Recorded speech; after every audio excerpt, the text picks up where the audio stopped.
Okay, चलिए सभी को जय हिंद, वंदे मातरम। सभी कैसे हैं? आई होप अच्छे होंगे, स्वस्थ होंगे। और लास्ट क्लास के अंदर हमने ग्रेविटेशन चैप्टर स्टार्ट किया था, तो चलिए आगे उसको कंटिन्यू करते हैं। ठीक है, तो लास्ट क्लास में हमने क्या देखा था, एक बार फटाफट रिकॉल कर लेते हैं, फिर आगे चलते हैं। ठीक है, सबसे पहले हमने देखा था लॉ ऑफ ग्रेविटेशन।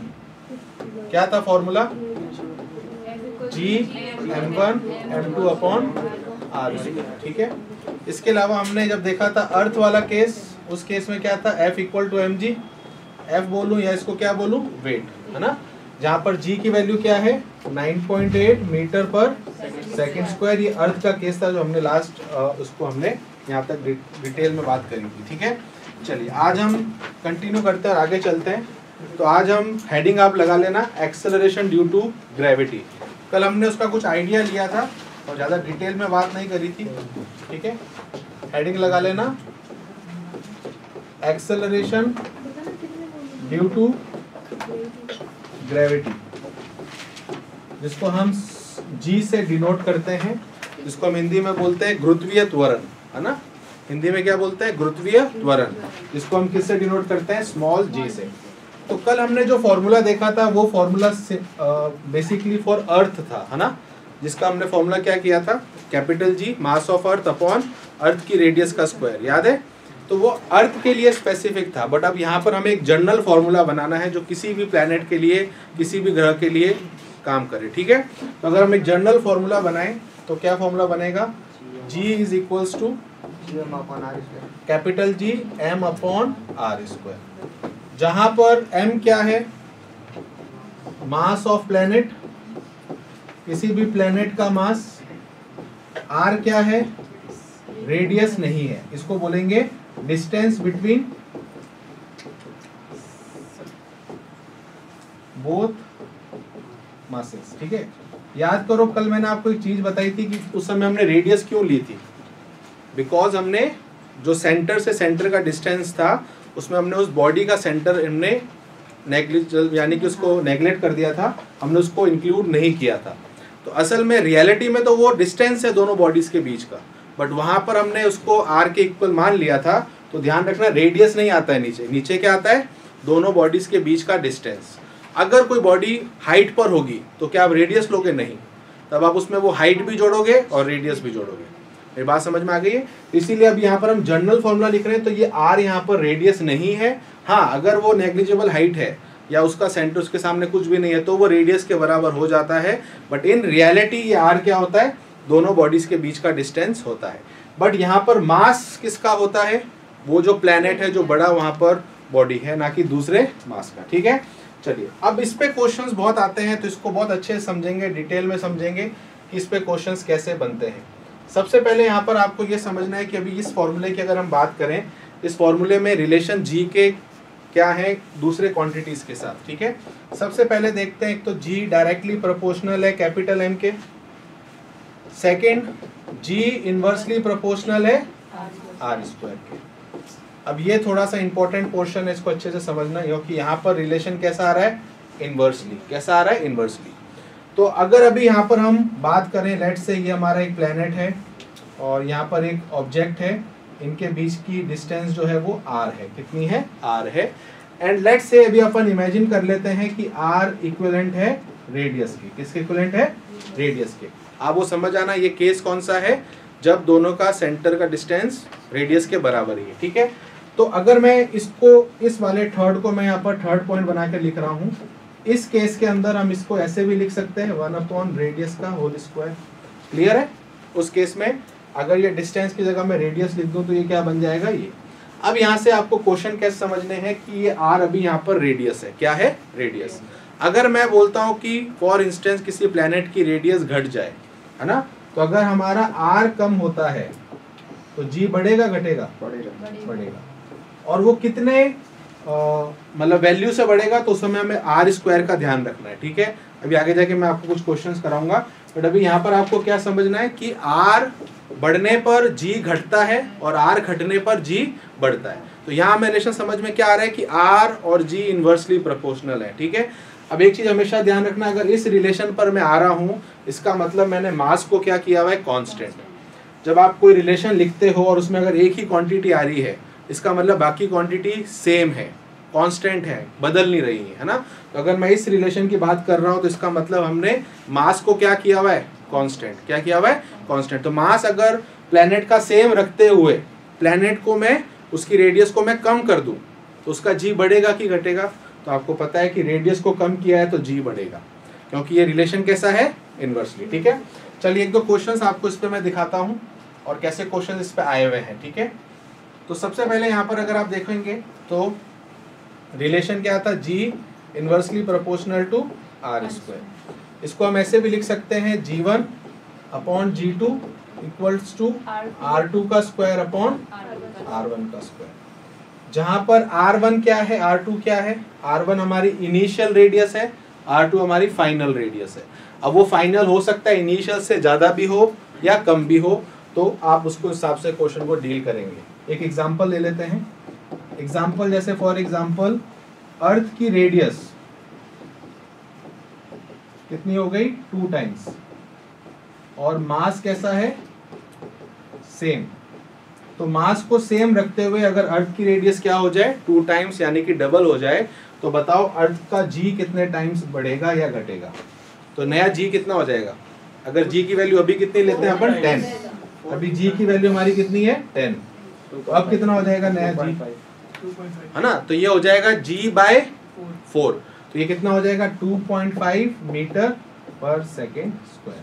तो यहाँ पर आपने क्या चीज नोट करी कि रेडियस के अंदर चेंज हुआ है मास को सेम रखते हुए। ठीक है, अच्छा अगर मास भी बदल जाए, रेडियस भी बदल जाए तो क्या करेंगे बताओ? अगर मास भी बदल जाए और रेडियस भी बदल जाए तो क्या होगा? तो दोनों का रिलेशन निकाल दो। तो G is directly proportional to M upon R square. इसको आप कैसे लिख सकते हो, G1 अपॉन G2, मास तो डायरेक्टली है तो M1 upon M2 into R2 का स्क्वायर अपॉन R1 का स्क्वायर। क्लियर है? ओके, अब बताओ फॉर एग्जांपल, इसका भी एक एग्जांपल ले लेते हैं। एग्जांपल है कि आपने रेडियस को भी 2 टाइम्स किया और मास को भी 2 टाइम्स किया, तो बताओ नया G डैश कितना होगा, 5। अब आपने दोनों को क्या किया है, डबल किया है, तो ये क्या बन जाएगा 1/2, और ये क्या बन जाएगा 4/1। तो कितना हो जाएगा, बढ़ेगा घटेगा, पहले ये बताओ। घटेगा। इसको इस रिलेशन में रख दो ना, अगर आपको समझ में नहीं आ रहा कि यहाँ पर क्या चीज करनी है, इसको किस में पुट कर दो, रिलेशन में। तो क्या आएगा, तो ये M1 अपॉन M2, पहले M था अब 2M हो गया, तो M से M कट गया, 1/2 हो गया, ये हो गया 1/2 मल्टीप्लाई R2 ऊपर आ रहा है, R1 नीचे आ रहा है, R2 भी डबल हुआ है, मतलब R डबल हुआ है, तो ये R रहेगा और ये 2R का स्क्वायर, तो कितना हो जाएगा 4R। तो ये हो जाएगा 4/1। सही है, तो इसको हम कैंसिल आउट कर देते हैं। 2/1 किसके बराबर है, G अपॉन G डैश। तो G डैश कितना हो गया, G/2। तो बिल्कुल सही, 5 आंसर है इसका। तो इसका आंसर आ जाएगा 5 मीटर पर सेकेंड स्क्वायर। क्लियर है? अगर दोनों बदल रहे हैं, अगर एक चीज बदल रही है तो आप उसको हटा दो, मतलब जो बदल रही है उसका रिलेशन निकाल दो, और जो कांस्टेंट है उसको हटा दो। अभी मैं इसमें मास वाला नहीं करवाया, वो तो वो सिंपल सा ही है, वो तो डायरेक्टली प्रोपोर्शनल है। ठीक है, क्लियर है सभी को? तो ये दोनों एग्जाम्पल सभी को समझ में आ गए। अब डाउट कहाँ आता है, अब डाउट यहाँ से स्टार्ट होते हैं आने, कि यहाँ से हमें समझ में आ रहा है कि G का रिलेशन रेडियस के साथ कैसा है, इनवर्सली प्रोपोर्शनल। ठीक है, अब मैं आपको एक और फॉर्मूला लिखाऊंगा G का, जिसमें हमें पता चलेगा कि G का रिलेशन R के साथ डायरेक्टली प्रोपोर्शनल भी है। अब हमें समझना है वो फॉर्मूला कब लगेगा और ये फॉर्मूला कब लगेगा। ठीक है, चलें आगे। ओके, अच्छा अभी जो मैंने यहाँ पर फॉर्मूला लिखा है, क्या लिखा है, ये एक्सेलरेशन ड्यू टू ग्रेविटी, आगे लिख लेना ब्रैकेट के अंदर इन टर्म्स ऑफ मास।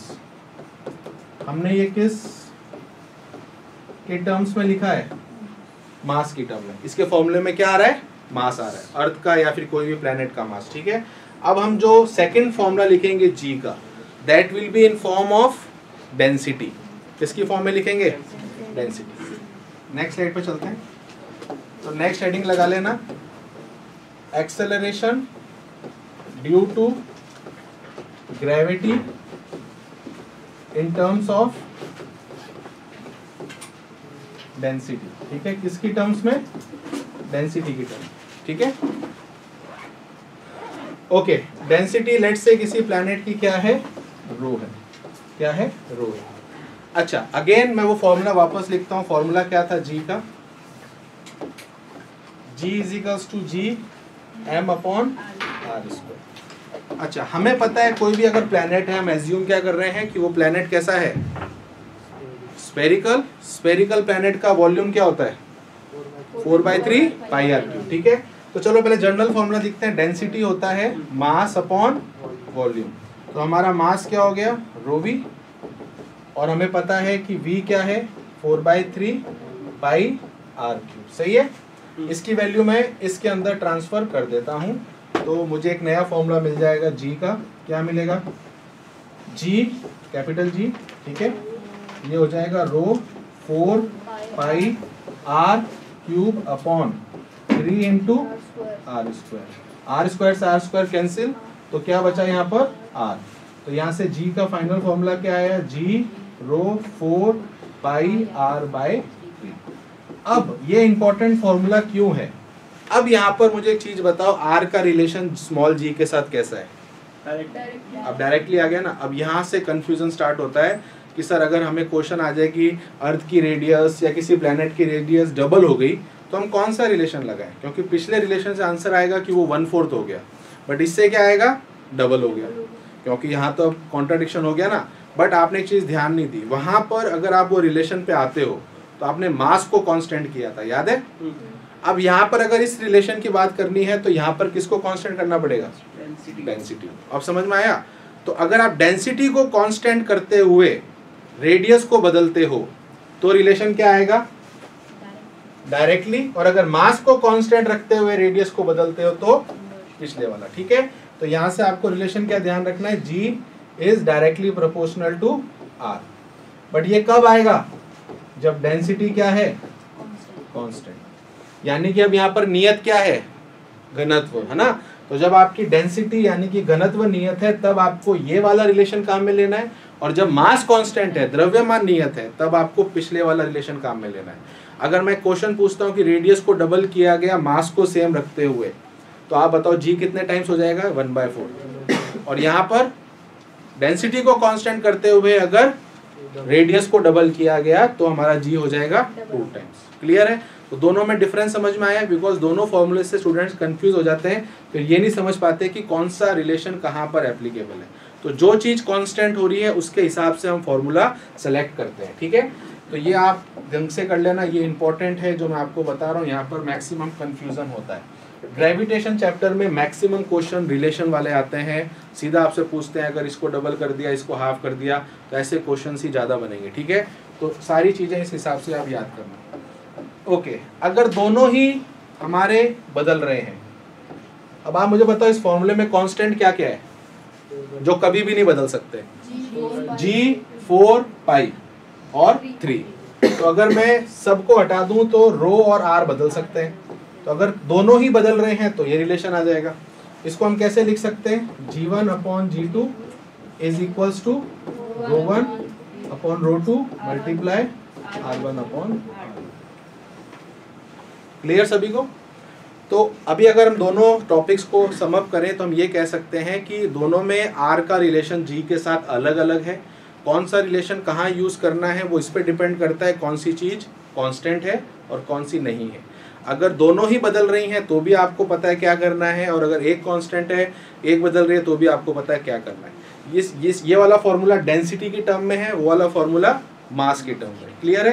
तो दोनों से रिलेशन क्या आ रहे हैं? आर के अलग अलग आ रहे हैं। ठीक है, अब मैं एक क्वेश्चन दूंगा यहाँ पर, आप देखना उसको, वो क्वेश्चन कहाँ से मैंने पूछा है इस टॉपिक के अंदर, फिर आप उसको सॉल्व करना। ठीक है, आगे चले? चलिए एक क्वेश्चन देखते हैं फिर आगे चलते हैं। 2 प्लैनेट्स, प्लैनेट ए और प्लैनेट बी। ठीक है, इसका जो डेंसिटी है, चलो मास अलग कर लेते हैं पहले। इसका मास है ma और इसका मास है mb। ठीक है, इसका रेडियस है r है, इसकी रेडियस है rb। ठीक है, लेट्स से इस पर जो ग्रेविटेशनल एक्सेलरेशन है वो ga है और इस पे है gb। अब यहाँ पर आपको कुछ डेटा दिया हुआ है, आपको बोल रहा है दोनों मास का रेशियो दिया हुआ है, रेशियो दिया हुआ है 1:2, और आपको रेडियस का रेशियो भी दिया हुआ है, रेडियस का रेशियो है 4:1। तो आपको बताना है GA और GB का रेशियो क्या होगा। चलिए 1/32। अब इसमें रिलेशन कौन सा काम में लेना है वो आपको बस ध्यान रखना है। अब यहाँ पर मास और किसकी बात हो रही है, रेडियस की, है ना। तो पहला वाला फॉर्मूला जिसमें क्या रिलेशन लिखवाया था, G प्रोपोर्शनल टू m/r², याद आया। तो उस फॉर्मूले को लिख दो बस। तो क्या है वो formula, G1/G2 m1/m2 multiply R2 का स्क्वायर अपॉन R1 का स्क्वायर, याद है। बस सारी चीजें गिवन है। क्या आपको मास का रेशियो दिया हुआ है 1:2। रेडियस का ध्यान रखना उल्टा है, वहां पर RA और RB का रेशियो, यहाँ पर है RB/RA और साथ में स्क्वायर भी है। क्या है, स्क्वायर है। तो बताओ ये कितना आएगा, ये हो जाएगा 1:2 मल्टीप्लाई, इसकी जगह क्या रखेंगे बताओ। अब इसका उल्टा कर देंगे 1/4 का स्क्वायर, तो ये 1/60। तो हमारा आंसर क्या आएगा 1/32, यानी कि 1:32। तो ये इसका आंसर है। तो इस टाइप के क्वेश्चन भी आ सकते हैं। क्लियर है, समझ में आ गया। ओके, ये हो गया। फिर नेक्स्ट क्वेश्चन पे आऊंगा, एक बार मुझे बता देना हो गया सभी का। चलिए एक और क्वेश्चन देखते हैं, फिर आगे चलते हैं। क्वेश्चन को अच्छे से सुनना। Keeping density same if radius of planet is decreased by 50%, then G will change by what percent। ठीक है, ऑप्शन देता हूँ। 50% increase, 50% decrease, 75% increase, या ऑप्शन डी डेटा मिसिंग। चलो, जो आज अभी कल परसों मैं उनको ये परसेंटेज वाला लॉजिक नहीं पता होगा, बट यहाँ पर अभी कुछ है नहीं। अब यहाँ पर देखो, कंफ्यूजन तब होता है जब आप रिलेशन सही चूज करते हो। अभी यहाँ पर फॉर एग्जांपल अगर आप देखोगे, आपको बोल रहा है पहली लाइन में क्या, कीपिंग डेंसिटी कांस्टेंट, यानी कि डेंसिटी यहाँ पर सेम है, घनत्व यहाँ पर क्या है, सेम है। The radius of planet is decreased bye. अच्छा, पहले तो मुझे ये बताओ यहाँ पर कौन सा रिलेशन काम में लेना है, सेकंड या first? Second. G proportional to, सही है। हाँ, बारिश है, ठीक है।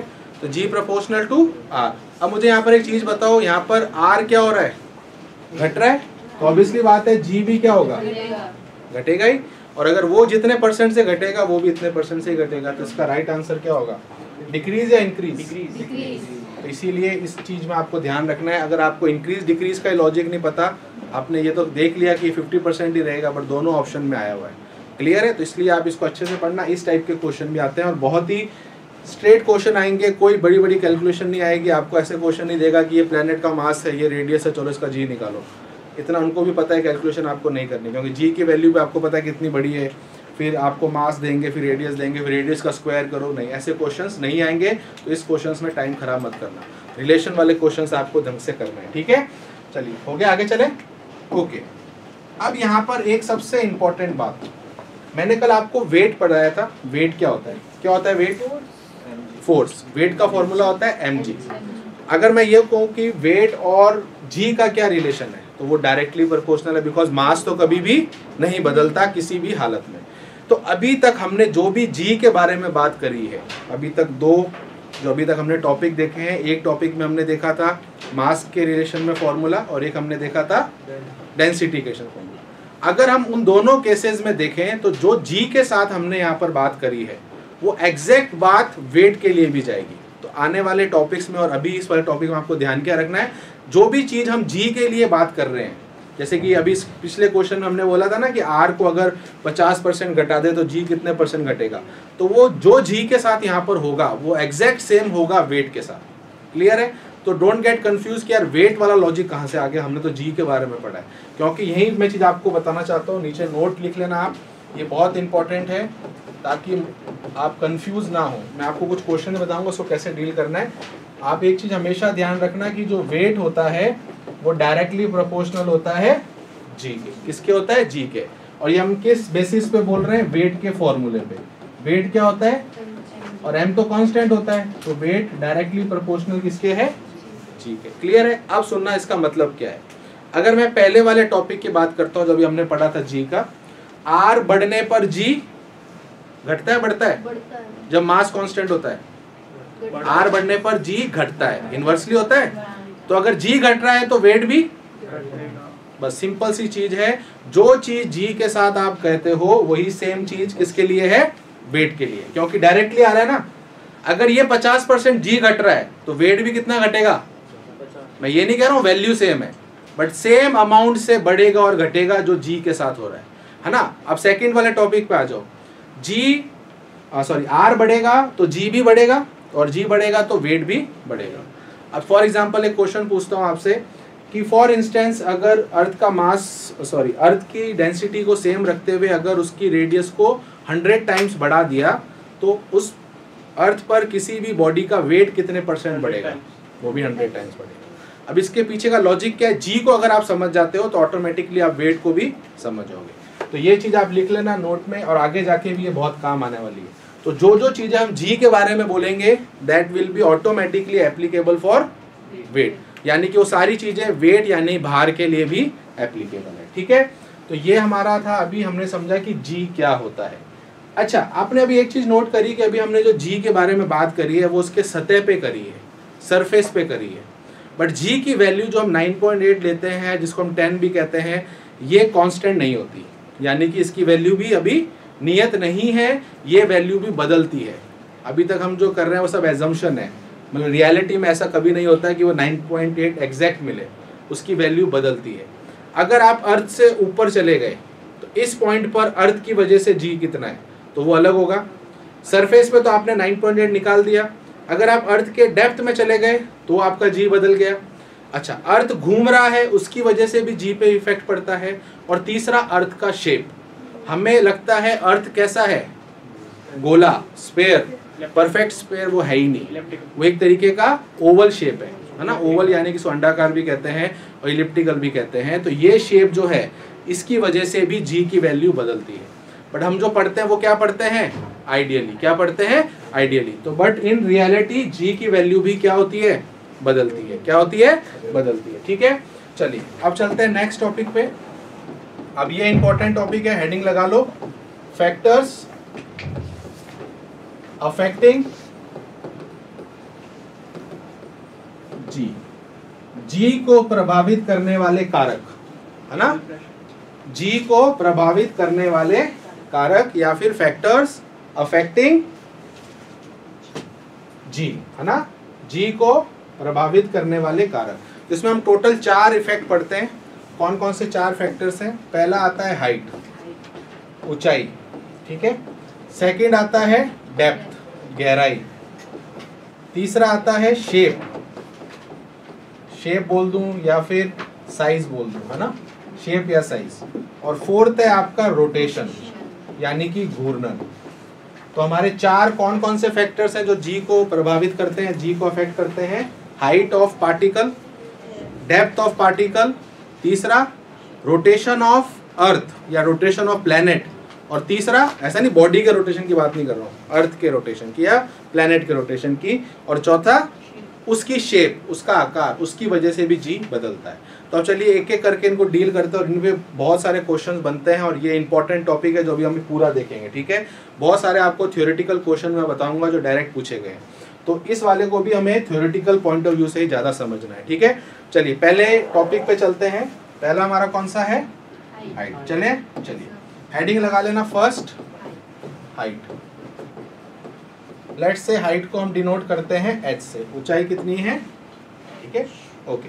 अब पहली चीज आपको यहाँ पर ध्यान क्या रखना है कि लेट्स से ये अर्थ है और ये इसकी रेडियस है r, ठीक है। अब ये जो बॉडी है ये सरफेस पे ना होके इधर है, कहाँ है? इधर है।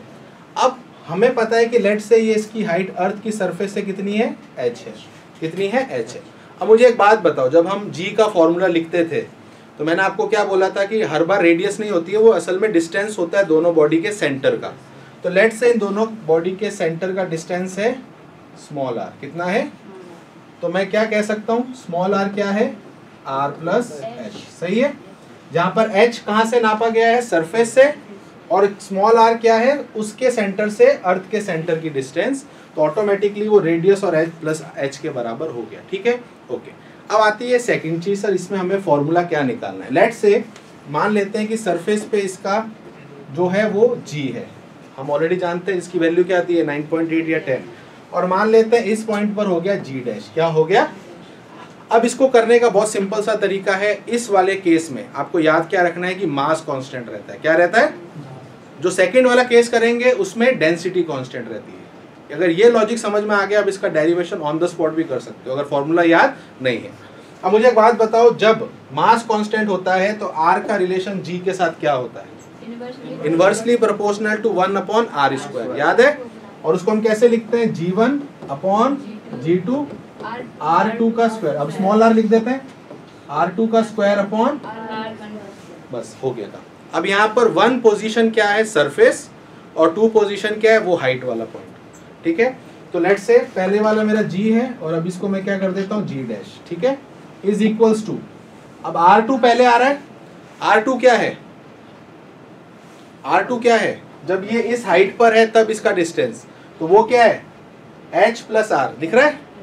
तो यहाँ पर क्या आएगा, h प्लस आर का होल स्क्वायर अपॉन, जब वो सरफेस पे था तो ये r कितना था, रेडियस के बराबर। तो यहाँ क्या आ जाएगा, आ गया फॉर्मूला।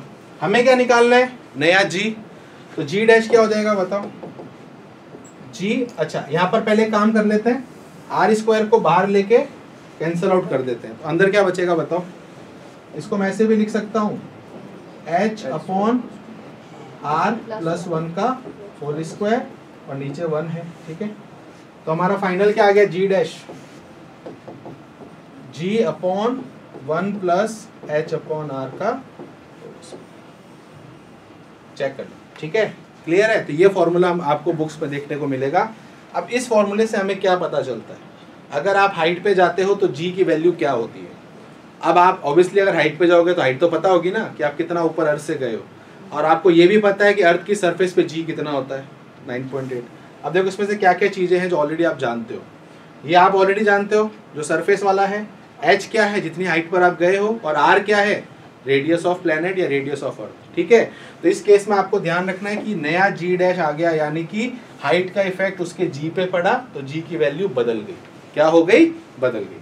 अब इस पे हम थोड़ा सा और डिस्कशन करेंगे, इस पे और चर्चा करेंगे कि इस पे क्वेश्चंस कैसे बनते हैं। पहले तो इक्वेशन आपको आनी चाहिए। ठीक है, अब इसमें एक छोटा सा चीज आपको ध्यान रखना है कि ये फॉर्मूला होता है जब हाइट बहुत ज़्यादा होती है, यानी कि ये वाला फॉर्मूला एप्लीकेबल कब है, जहां पर h बहुत ज़्यादा है रेडियस के कंपेयर में। हमारी अर्थ की रेडियस कितनी थी, 6400, 6400 किलोमीटर। तो इससे काफ़ी ज़्यादा हाइट की जब बात होती है ना, तब ये फॉर्मूला एप्लीकेबल है। यानी कि अगर हमारी हाइट कम हो, अब वो कई बच्चे पूछते हैं कि सर ये कितनी हाइट होती है, तो सीधा आपको हाइट ही बता देता हूँ। इसको छोड़ा, सीधा आप लिख लेना 880 किलोमीटर अबव।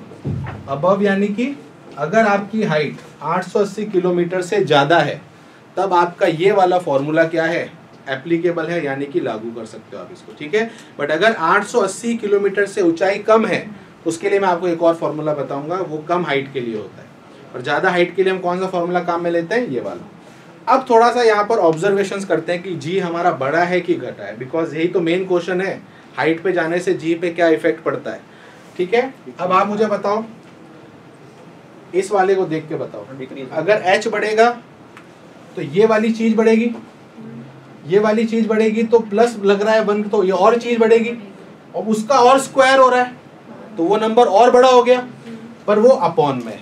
दिख गया, यानी कि वो किस में है, अपॉन में है। इसका मतलब ओवरऑल ये चीज घट जाएगी।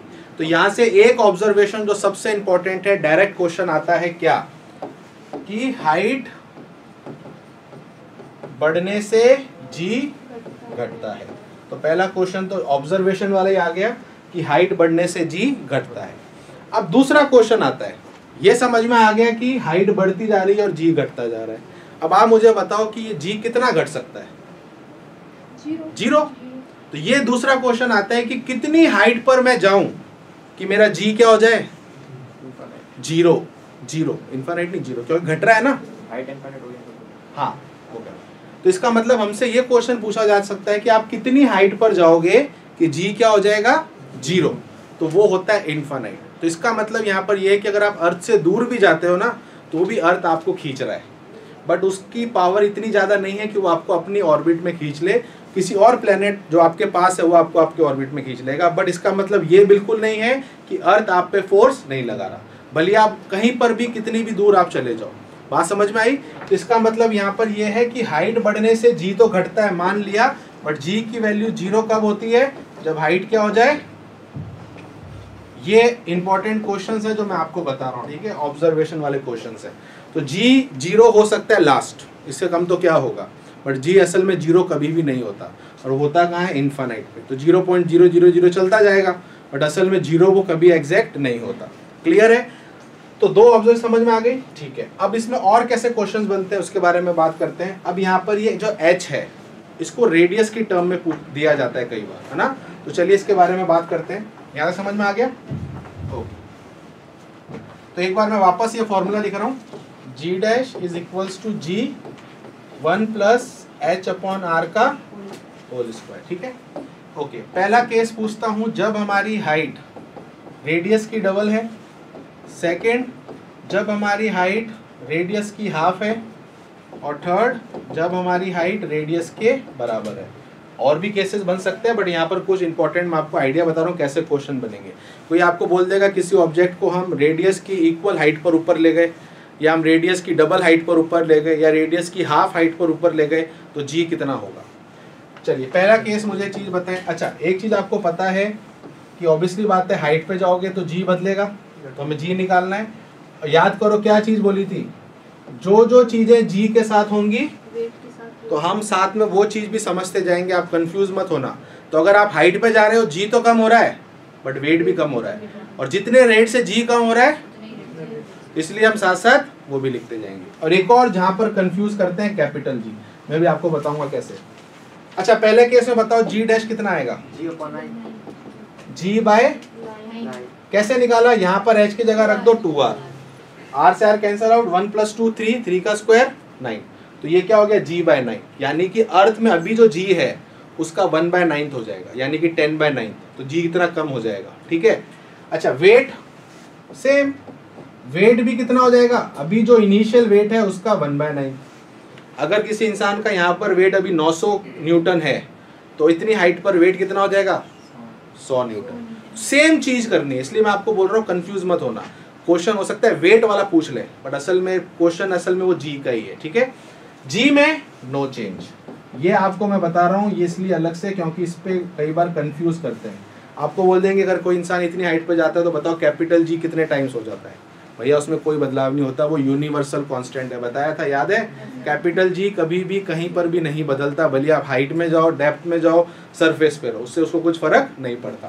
तो इसमें तो कभी भी चेंज नहीं होगा, बट ये कंफ्यूज करने के लिए पूछते हैं। चलिए सेकंड पे आ जाओ, r/2 रखते हैं यहाँ पर, तो क्या आएगा? 4/9 तो हमारा अब g डैश हो जाएगा 4/9 जी, हाँ ठीक है, 4g/9। क्लियर है? तो वेट के साथ भी सेम चीज, तो वेट हो जाएगा 4g/9। जी थोड़ी आएगा, क्यों? दूसरे में वेट के साथ में अच्छा सॉरी, तो ये हो जाएगा 4w/9, और इसमें तो नो चेंज आएगा, ठीक है। चलिए लास्ट वाला केस थोड़ा सा इंपॉर्टेंट है बिकॉज इस पर डायरेक्ट क्वेश्चन आया हुआ है। जब आप रेडियस के बराबर हाइट पर ऊपर चले जाओगे तो अब यहाँ पर r पुट करो, कितना आ रहा है? g/4, कितना आ रहा है? अब ये जो g/4 है ये असल में क्या होता है? 25%, ये है 25% ऑफ g, ये डायरेक्ट आया हुआ है, यानी कि कितनी हाइट पर अगर आप जाओगे कि आपका जो g है वो 25% हो जाए प्रेजेंट का, तो आपको याद रखना है रेडियस की बराबर हाइट। तो ऐसे ही पूछ सकते हैं, वैसे ही पूछ सकते हैं कि अगर आप कितने हाइट पर जाओगे कि आपका जो जी है वो 25% हो गया, या तो ऐसे पूछ लेंगे या ये पूछ लेंगे कि अगर आप रेडियस बराबर हाइट पर जाते हो तो आपका जी कितने % हो जाएगा। तो कितना हो जाएगा 25%। कैसे क्या समझ में आ गया, G/4। वैसे सब में परसेंटेज निकाल सकते हो बट ये एक स्पेशल है, ठीक है। तो वेट के साथ भी सेम, वेट भी कितना हो जाएगा W/4 यानी कि 25% ऑफ W, ठीक है, यानी कि W का 25% हो जाएगा, इसमें तो नो चेंज ही रहेगा। यहाँ तक बात सबको समझ में आई है। तो यहाँ से ये एक इंपॉर्टेंट क्वेश्चन यहाँ के बनते हैं। अभी आप इसमें 3R करो, 4R करो, 5R करो, वो तो चलता जाएगा, उसमें कोई गड़बड़ नहीं है। बट यहाँ पर ये कुछ मैंने इंपॉर्टेंट चीज़ें आपको समझाई कैसे इसको समझना है। तो वेट वाली चीज़ में कंफ्यूज बिल्कुल नहीं होना है ना। एक एग्जाम्पल देखते हैं फिर आगे चलते हैं, ठीक है। एग्जाम्पल ये है कि एक पर्सन है जिसका वेट सरफेस पे, ठीक है, सरफेस पे है लेट्स से 800 न्यूटन। कितना है 800 न्यूटन। उसको हम हाइट पर ले गए 4R। कितनी हाइट पर ले गए 4R। बताओ उसका नया वेट क्या होगा। समझ में आया। अर्थ की सरफेस पर एक पर्सन का वेट कितना है 800 न्यूटन। उसको कितनी हाइट पर ले गए, रेडियस की 4 गुना हाइट पर ले गए। तो बताओ उसका नया वेट क्या होगा। तो अब करो बताओ। कोई कैलकुलेशन नहीं है, रिलेशन है सारी चीजें। कोई जी की वैल्यू नहीं रखनी है, कैपिटल जी की कुछ नहीं रखना है। सीधा समझो यहाँ पर करना क्या है। ये वेट आपको पता है ऑलरेडी कितना होगा। W तो दिया हुआ है ना 800/25। तो पेन किस लिए दिया मैं तुम्हें, पेन कॉपी क्यों लेके आया, सब माइंड में कर लिया। तो कई बार गलतियां हो जाती है ऐसे, ठीक है। प्रैक्टिस मत करो इस चीज की, ठीक है। अब देखो यहाँ पर क्या है 4R रखना है, यहाँ 4R रख दो। R से R गया तो 1 + 4 5 का स्क्वायर 25। तो ये हो गया W डैश क्या हो गया W/25। बस आ गया ना रिलेशन। बस अब सॉल्व कर लो। W कितना है 800/25। कितना आ जाएगा ये 5 और ये हो गया 1। कैसे यहाँ से H की जगह 4R रख दिया, R से R कट गया, 1 + 4 5 का स्क्वायर 25, ठीक है। ओके तो कितना आ जाएगा 800/25। तो ये हो गया 5, ये 1 6 160 और ये हो गया आपका 3 32। देख लो आ रहा है। तो 32 न्यूटन उसका हो जाएगा, यानी कि अप्रोक्स अगर मास में करे तो 3.2 kg का हो जाएगा, जो भी धरती पर 80 किलो का है। मेरी एक आइडिया है, बेसिकली मास कम नहीं होता है, उसको फीलिंग उतने की आएगी। तो पॉइंट यहाँ पर ये है कि हाइट के साथ वेट भी घटता है। अच्छा कितने हाइट पर वेट उसका 0 हो जाएगा इनफाइनाइट, क्योंकि वो जी के साथ सेम चलेगा। तो आप कंफ्यूज मत होना कि वेट वाली चीज कहाँ से बीच में आ गई। वेट साथ साथ चलेगा जहाँ जहाँ जी चल रहा है। अगर मैंने आपको टॉपिक लगाया था फैक्टर अफेक्टिंग जी, तो असल में वो फैक्टर अफेक्टिंग वेट भी है। क्लियर है। तो ये सारी चीजें आपको ध्यान में रखनी है। कौन सा वेटलेस का मतलब हवा में उड़ोगे और कोई आप पे फोर्स नहीं लग रहा, तो होता ही नहीं है ना। मैं वही तो कह रहा हूँ, इनफाइनाइट तो एक वो है ना। लिफ्ट वाला बता, कौन सा कह रहा है। लिफ्ट में अपन फ्री फॉल करता है ना, तो वो कह रहा है लिफ्ट फ्री फॉल हो रही है। हाँ, तो बीच में अपन वो वेटलेस ही कंडीशन है। हाँ, तो 0 हो रहा है वेट। हाँ तो वो अलग फैक्टर से हो रहा है, अलग फैक्टर से हो रहा है। ये तो हाइट के फैक्टर से हम कैसे 0 करें वो बात कर रहे हैं, वो तो अलग चीज़ है, उसके बारे में बात करूँगा आगे। अभी डेथ से भी अपन करेंगे इसको 0। वेटलेस सिर्फ हाइट से ही नहीं होता है, बहुत सारे फैक्टर से होता है। ये सिर्फ आपको समझाना है कि हाइट से वेटलेस की कंडीशन कैसे आती है। अगर आपको हाइट से उसको वो करना है वेटलेस, तो आपको इन्फाइनाइट पे ले जाना पड़ेगा, जो कि रियलिटी में पॉसिबल नहीं है। ठीक है, चलो यहाँ तक समझ में आ गया। ओके, अभी मैंने आपको स्टार्टिंग में एक चीज़ बताई थी कि ये फॉर्मूला जो है ये है फॉर लार्जर हाइट्स। जब हाइट आपकी कितनी होती है, सॉरी, जब आपकी हाइट होती है 880 किलोमीटर से ज़्यादा। अगर आपकी हाइट इससे कम हुई तो अब ये वाला फॉर्मूला एप्लीकेबल नहीं होता। अब यहाँ पर कोई डेरिवेशन नहीं करना है, आपको एक डायरेक्ट फॉर्मूला लिखना पड़ेगा। चलें आगे। ओके, तो बेसिकली बाइनोमियल एक्सपांशन होता है यहाँ पर, तो इसमें लिख लेना height formula for smaller Heights. किसके लिए पूछ रहे हैं? स्मॉलर हाइट्स के लिए। तो इसमें डायरेक्ट फॉर्मूला याद रखना, जी डैश होता है जी 1 माइनस एच अपॉन आर। ठीक है, और 1 माइनस 2h अपॉन आर।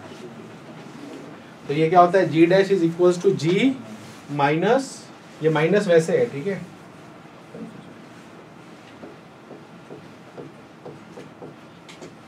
ठीक है, जहां पर अगेन सारी चीज हम जानते हैं। जी क्या है, जो सरफेस पे होता है, हाइट कितनी हाइट पर लेके जा रहे हैं, और आर क्या है, जो रेडियस है, ठीक है।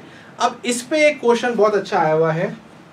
ऑब्वियसली बात है कि ये कम हाइट की यहाँ पर बात हो रही है। इस पे एक क्वेश्चन आता है कि हम कितनी हाइट पर जाएं, ठीक है, एट व्हाट हाइट, ठीक है, at what height G will, question सुनना, डिक्रीज बाय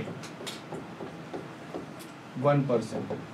मैं ये नहीं कह रहा हूँ जी 1% हो जाएगा, मैं कह रहा हूँ जी 1% कम हो जाएगा कितनी हाइट पर। तो ऑब्वियसली बात है ये हाइट कम है, क्योंकि 1% 25% कितनी हाइट पे आ रहा था, रेडियस के, वो 25% हो गया था, यानी कि 75% वो कम हुआ था, तो वो बहुत ज्यादा हाइट थी। तो अभी ये कम हाइट है, कितनी, आर तो इसमें कहाँ आएगा ही। अच्छा आपने सॉल्व किया, कितना आ रहा है, 1/, नहीं इसको करना इतना, मतलब एक ट्रिक से मैं बताऊंगा, आप इजीली कर सकते हो, बट यहाँ से ये डेटा पूछा जाता है कि आप अर्थ से कितना ऊपर जाओ कि आपका जी 1% कम हो जाए। ये क्वेश्चन कैसे आंसर करोगे, सबसे पहले आप ये देखो कि मान लिया सरफेस पे है 100, तो इस हाइट पर 99 हो गया, तो उस हिसाब से इसको आप करना, ठीक है।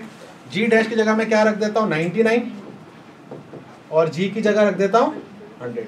एज्यूम कर लेते हैं ना, 1 - 2h/r। अब यहाँ से h निकालना है बस, तो इसको चलो सॉल्व कर लेते हैं। ब्रैकेट को सॉल्व करेंगे तो आएगा 100 - 200h/r, सही है, equals to 99।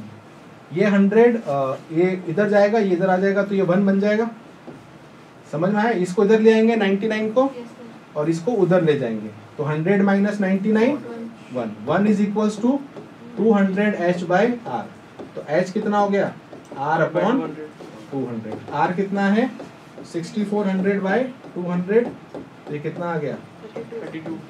This is the fact. इस पे क्वेश्चन आता है डायरेक्ट, यानी कि अगर आप अर्थ से 32 किलोमीटर ऊपर जाओगे तो जी 1% कम होगा। ऐसा नहीं कि आप थोड़ा सा ऊपर जाएंगे जी बहुत कम हो जाता है, नहीं, 32 किलोमीटर जाओगे तो आपका जी 1% कम होगा। मैं ये नहीं कह रहा हूँ 1% हो जाएगा, 1% यानी कि 9.8 का 1%, ठीक है। तो अगर आप इसी तरीके से 64 किलोमीटर ऊपर जाओगे तो 2%, तो ऐसे ये चलता जाएगा। क्लियर है, तो ये क्वेश्चन आया हुआ है, तो बहुत अच्छे से ध्यान रखना, ठीक है। कितनी हाइट पर आधा % कम होगा, 32 का आधा 16। तो ये क्वेश्चन यहाँ से अच्छे से बनता है, क्योंकि जब हम डेप्थ पढ़ेंगे, गहराई पढ़ेंगे, तो वहाँ पर ये वाला कॉन्सेप्ट आपको ध्यान में रखना है। तो आप देख सकते हो इसमें कोई कैलकुलेशन वाले क्वेश्चंस नहीं आते, ये सारे फैक्ट वाले क्वेश्चंस आते हैं, ठीक है। तो आज के लिए सिर्फ इतना ही है, बाकी हम कल की क्लास में और आगे डिस्कस करेंगे। तो कल हम डेप्थ के बारे में पढ़ेंगे, साइज के बारे में पढ़ेंगे, और फिर रोटेशन के बारे में पढ़ेंगे, ठीक है। तब तक सभी अपना ध्यान रखना, और मिलते हैं नेक्स्ट क्लास में। तब तक सभी को जय हिंद, वंदे मातरम, ठीक है।